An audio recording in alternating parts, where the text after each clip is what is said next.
Video like जरूर कर लीजिए और ऐसे वीडियो लगातार फ्री में पाने के लिए चैनल को तुरंत सब्सक्राइब कर लीजिए और बेल आइकन को जरूर टैप कर लीजिए ताकि आगे भी सारे वीडियो आपको मिलते रहे। यूट्यूब में फॉलो करते हैं तो प्लीज ये वाला फ्री टेलीग्राम चैनल जरूर ज्वाइन कर लीजिएगा। सारे नोटिफिकेशन सारे अपडेट यहीं पे आते हैं, ध्यान रखिए। नमस्कार दोस्तों, अगर आपने किसी भी वनडे एग्जाम जैसे UP police constable, UP SI या फिर लेखपाल है, यूपी होमगार्ड है, इन सबको टारगेट किया है तो आप इस वीडियो को पूरा अंत तक देखिएगा। ये हम लोग के टॉप 500 क्वेश्चंस की सीरीज में डे 2 है, जिसमें प्रश्न संख्या 11 से आगे बढ़ेंगे। दोस्तों इसमें ना हम लोग जीके के कंप्लीट प्रश्नों का डिटेल सॉल्यूशन देखेंगे, जो कि आगामी प्रतियोगी परीक्षाओं में आपकी विशेष सहायता कर सकते हैं। तो चलिए साथियों, शुरू करते हैं आज के इस इंटरेस्टिंग क्लास को। इससे पहले आपको बता दें साथियों कि किसी भी एग्जाम की कंप्लीट प्रिपरेशन करनी है तो आप प्ले स्टोर से ज्ञान सर एजुकेशन एप्लीकेशन इंस्टॉल कर कंप्लीट बैच को ज्वाइन कर सकते हैं। कोर्स ज्वाइन करते समय कूपन कोड अप्लाई कीजिएगा ज्ञान सर। जैसे आप ये कोड अप्लाई करेंगे तो आपको 20% का डिस्काउंट मिलेगा और मात्र 100 रुपये में आप कोर्सेज को ज्वाइन कर पाएंगे। अगर आप कोर्स की अतिरिक्त जानकारी प्राप्त करना चाहते हैं तो इनमें से किसी भी नंबर पर कॉल या व्हाट्सएप कर कोर्स की जानकारी ले सकते हैं। ये ज्ञान सर का व्हाट्सएप नंबर है, आप यहाँ से व्हाट्सएप के माध्यम से भी जुड़ सकते हैं। चलिए अब बढ़ते हैं आगे अपने क्लास पर। देखिए प्रश्न संख्या 11 दिया है, निम्नलिखित में से राष्ट्रीय कृमि रहित पहल नेशनल डिवॉर्मिंग इनिशिएटिव के अभिप्रेत लाभार्थी कौन थे। सेम यही डेटा यहाँ पर इंग्लिश में भी दिया गया कि beneficiaries of national deworming initiative.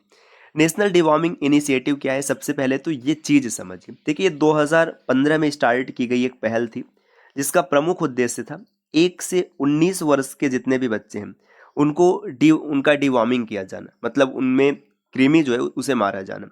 इस पहल के तहत वर्ष में 2 बार, एक 10 फरवरी को और एक 10 अगस्त को विद्यालयों में जाकर डिवॉर्मिंग टैबलेट्स दिए जाते थे। तो देखिए जितने महत्वपूर्ण बिंदु है सब आ गए। 2015 में स्टार्ट किया गया था, 1 से 19 वर्ष के जो बच्चे थे उनको लाभ मिलता और वर्ष में 2 बार 10 फरवरी और 10 अगस्त को स्कूलों में जाकर के डिवॉर्मिंग की टैबलेट्स दी जाती थी। तो ऑप्शन अगर आप देखेंगे तो 1 से 19 वर्ष के जो बच्चे हैं इन्हीं को लाभ में होगा, तो ऑप्शन 20 प्रश्न का उत्तर बन जाएगा।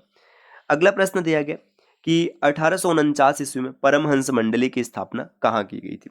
1849 ईस्वी में परमहंस मंडली की स्थापना की गई, बिल्कुल सही है। ये जगह था बम्बई। परमहंस मंडली की स्थापना किसने किया था, तो ये दादोबा पांडुरंग। ये भी आपको नाम याद रखना, दादोबा पांडुरंग ने इसकी स्थापना की थी, ये नाम याद रखना। अच्छा, इसका उद्देश्य क्या था, ये एक धार्मिक सुधार आंदोलन था। देखिए धार्मिक सुधार आंदोलन है तो इसके कुछ महत्वपूर्ण उद्देश्य भी थे। सबसे पहले जैसे जो जाति प्रथा है इसको समाप्त करना इसका पहला उद्देश्य था कि जो जातिगत भेदभाव इसको समाप्त किया जाए। दूसरा, महिला शिक्षा पर बात किया गया इसमें, है ना, महिला शिक्षा पर बात किया गया। तीसरा, जो सामाजिक कुरीतियां जैसे विधवा पुनर्विवाह इसको बढ़ावा दिया गया, बाल विवाह को बंद किया जाए, सती प्रथा के बारे में। तो ये सब चीज़ें यहाँ पर की गई थी। तो बस इतना याद रखना है, परमहंस मंडली दादोबा पांडुरंग ने बॉम्बे में स्थापित किया था 1849 में। अगले प्रश्न पर आएंगे। अगला प्रश्न यहाँ पर दिया गया, 12वीं शताब्दी के दौरान कर्नाटक में वीर शैव परंपरा या लिंगायत आंदोलन का नेतृत्व किसने किया था। ये बासवन्ना ने किया था, तो बासवन्ना आपको नाम याद रखना है, ऑप्शन ए इसका उत्तर बनेगा। प्रश्न संख्या 14 दिया गया, आधुनिक हिंदी साहित्य का जनक किसे माना जाता है। ये भाई बहुत ही आसान सा प्रश्न है और अक्सर पेपर में पूछा जाता है कि हिंदी साहित्य का जनक किसे कहते हैं। इसका आंसर क्या होगा आप जरूर कमेंट कीजिएगा, उम्मीद है कि आप कर लेंगे। 4 ऑप्शन है, भारतेंदु हरिश्चंद्र, हरिवंश राय बच्चन, सूरदास और मिर्जा गालिब। इसका उत्तर आप कमेंट कीजिएगा। अगला प्रश्न है, वह कौन सा फोरम है जो एड्रियाटिक सागर, बाल्टिक सागर और काला सागर के बीच यूरोपीय संघ के 12 सदस्यों को एक साथ लाता है। देखिए इसमें 3 सागर की बात की गई, एड्रियाटिक, बाल्टिक और काला। इन 3 सागर के बीच में यूरोपीय संघ के जो 12 सदस्य हैं उनको एक साथ लाते हैं। यहाँ पे 4 ऑप्शन दिया है, यूरोपीय परिषद, यूरोपीय संघ, द 3 सीज इनिशिएटिव, अंतरराष्ट्रीय समुद्री संगठन। यहाँ पे 2 नाम है, आप कंफ्यूज नहीं होना है, यूरोपीय परिषद और यूरोपीय संघ। पहले इसके बारे में समझते हैं। देखिए यूरोपीय संघ क्या होता है, अगर यूरोपियन यूनियन की बात करें तो ये जो 27 यूरोपीय देश हैं, है ना, यूरोपीय कंट्रीज हैं, उनका एक आर्थिक और राजनीतिक संगठन है। इसका जो हेड क्वार्टर है ब्रुसेल्स, बेल्जियम में है, ये आपको याद रखना है। और यूरोपीय परिषद क्या है, इसी का एक छोटा सा हिस्सा है, ठीक। अच्छा यहाँ पे 3 है, देखिए एड्रियाटिक सागर, बाल्टिक सागर और काला सागर के बीच आना है, तो इसमें द 3 सीज इनिशिएटिव, ये इसका सही उत्तर होगा, ऑप्शन सी। अगले प्रश्न पर आएंगे। प्रश्न संख्या 16 दिया, कंप्यूटर शब्दावली में 1 गीगाबाइट किसके समान है आपको ये बताना है। तो ये तो फिर भाई नेट सभी लोग यूज करते हैं, आराम से बता लेंगे ना। 1 GB में कितने MB होते हैं, सब आराम से क्लियर कर लेंगे, 1024 MB होते हैं। अब ऐसे भी प्रश्नों के लिए अगर सोचना पड़ेगा तब तो फिर भाई पढ़ना ही बेकार है, पढ़ना क्या नेट चलाना बेकार है ना। तो क्या हो जाएगा 1024 मेगाबाइट्स, ऑप्शन डी। आपने कई बार देखा होगा 1 GB 2 GB है ना, तो 1 GB में 1024 MB होता है, आसानी से आप कन्वर्ट कर लेंगे। प्रश्न संख्या 17 दिया है, निम्नलिखित में से कौन सा कथन सही है आपको ये बताना है ना। कौन इसमें सही है आपको इसी को सेलेक्ट करना है ना, सही को सेलेक्ट करना है। अब पहला दिया है कूट लेखन अनुवाद के लिए, स्टेनोग्राफी श्रुत लेखन के लिए। देखिए कूट लेखन जो है ये अनुवाद के लिए और स्टेनोग्राफी जो है श्रुत लेखन के लिए, तो ये तो फिर भाई गलत है। कूट लेखन संदेश सामग्री के आवरण के लिए, स्टेनोग्राफी श्रुत लेख के, ये भी गलत है ना। कूट लेखन संदेश सामग्री के आवरण के लिए बिल्कुल सही है, और स्टेनोग्राफी स्वयं संदेश के अस्तित्व को छिपाने के लिए, क्योंकि स्टेनो में क्या होता है जो संदेश होता है उसको कोडित किया जाता है। तो ऑप्शन सी इस प्रश्न का उत्तर हो जाएगा, यही सही है। प्रश्न संख्या 18 यहाँ पे दिया गया, माल्थस का जनसंख्या सिद्धांत किस अवधारणा पर आधारित। जो माल्थस का जनसंख्या सिद्धांत है ये किस पर आधारित है, देखिए इन माल्थस ने क्या बताया था, ज्यामितीय जनसंख्या वृद्धि और अंकगणितीय खाद्य आपूर्ति वृद्धि, इसको इन्होंने सिद्ध किया था। तो ऑप्शन ए इसका उत्तर बनेगा।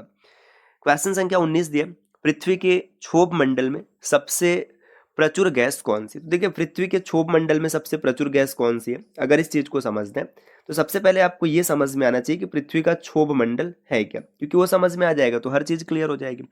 देखिए पृथ्वी का जो वायुमंडल है 5 पार्ट्स में डिवाइड है। सबसे पहले क्षोभ मंडल है ना, ये सबसे निचला भाग होता है, जो क्षोभ मंडल होता है पृथ्वी के वायुमंडल का सबसे निचला भाग है। यहाँ पर ना जैसे हम लोग सांस लेते हैं, इसके अलावा वर्षा कोहरा जितनी भी आपको पर्यावरणीय घटनाएं दिखती है, जो सामान्य मौसमी घटनाएं, ये सब क्षोभ मंडल में सबसे नीचे का हिस्सा है। इसके ऊपर जो होता है ना, इसके ऊपर होता है समताप मंडल, जो ओजोन परत है, ओजोन परत समताप मंडल में स्थित है ना। ये सूर्य की जो हानिकारक पराबैंगनी किरणें उसको आने से रोकती है। तीसरे नंबर पर है मध्य मंडल, जो उल्का पिंड जलते हैं और जो उल्का पिंड है जलना होता है इनका मध्य मंडल में होता है। फिर इसके बाद है ताप मंडल, ताप मंडल की बात करें तो ताप मंडल को आयन मंडल भी कहते हैं है ना। तो ये सब चीजें देखिए इस तरीके से आप यहाँ पे चीजों को देख पा रहे हैं ना। इसके बाद बहिर्मंडल है, सबसे बाहर जो होता है, वायुमंडल धीरे धीरे अंतरिक्ष में विलीन हो जाता है, बहिर्मंडल। तो ये सबसे नीचे का पार्ट है। देखिए ऐसे चलता है, ऊपर बहिर्मंडल है, फिर ताप मंडल है, फिर मध्य मंडल है, समताप मंडल है और क्षोभ मंडल है। क्षोभ मंडल सबसे नीचे होता है। तो यहाँ पे हम लोग हैं सबसे ज्यादा क्या है हमारे वायुमंडल में 78% नाइट्रोजन है, सीधी सी बात है। तो अगर आप देखेंगे सबसे ज्यादा कौन सा गैस हो जाएगा, नाइट्रोजन हो जाएगा। ऑप्शन ए इस प्रश्न का उत्तर बनेगा। प्रश्न संख्या 20 पर आते दिए, नेशनल स्टॉक एक्सचेंज है ना की स्थापना किस समिति के अनुशंसा द्वारा की गई थी। तो एनएसई जो है इसको स्थापित करने के लिए किसने सिफारिश किया था। तो सबसे पहले देखिए एनएसई की बात करें तो 1992 में इसका इस्टेब्लिशमेंट किया गया था, 1992 में। पहला पॉइंट ये बन जाएगा कि 1992 में स्थापित हुआ है, 1992 है ना। कहाँ ये स्थापित किया गया था, दूसरा पॉइंट ये। तो जो इसका स्थापना था ये बम्बई में हुआ था, ये भी आपको याद रखना है ना कि भारत सरकार के ये बम्बई में इसका स्थापना किया गया था। अच्छा इसका उद्देश्य क्या था, तो इसका उद्देश्य था कि पूरी तरीके से ना जो ट्रेडिंग प्रणाली है इसको एक तरीके से डिजिटलाइज किया जाए, मतलब डिजिटल तरीके से लाया जाए। अब सिफारिश किसने किया था, तो सिफारिश की बात करें तो ये फेरवानी समिति, जो फेरवानी समिति इसके सिफारिश पर इसको लागू किया गया था। तो ऑप्शन 20 प्रश्न का उत्तर हो जाएगा। तो साथियों ये 10 क्वेश्चन रहे, उम्मीद है कि आपको मजा आया होगा क्लास में। ऐसे वीडियोज को लगातार देखने के लिए आप चैनल को सब्सक्राइब कर सकते हैं। और साथियों किसी भी एग्जाम की कंप्लीट प्रिपरेशन करनी है आप ज्ञान सर एजुकेशन एप्लीकेशन से बैच को जरूर ज्वाइन कीजिएगा। प्रक्रिया बहुत ही आसान सी है, आपको प्ले स्टोर से एप्लीकेशन इंस्टॉल करना है या फिर आप इनमें से किसी भी नंबर पर कॉल या व्हाट्सएप कर कोर्स की जानकारी ले सकते हैं। तो मिलते हैं साथियों आपसे नेक्स्ट वीडियो में, तब तक के लिए नमस्कार।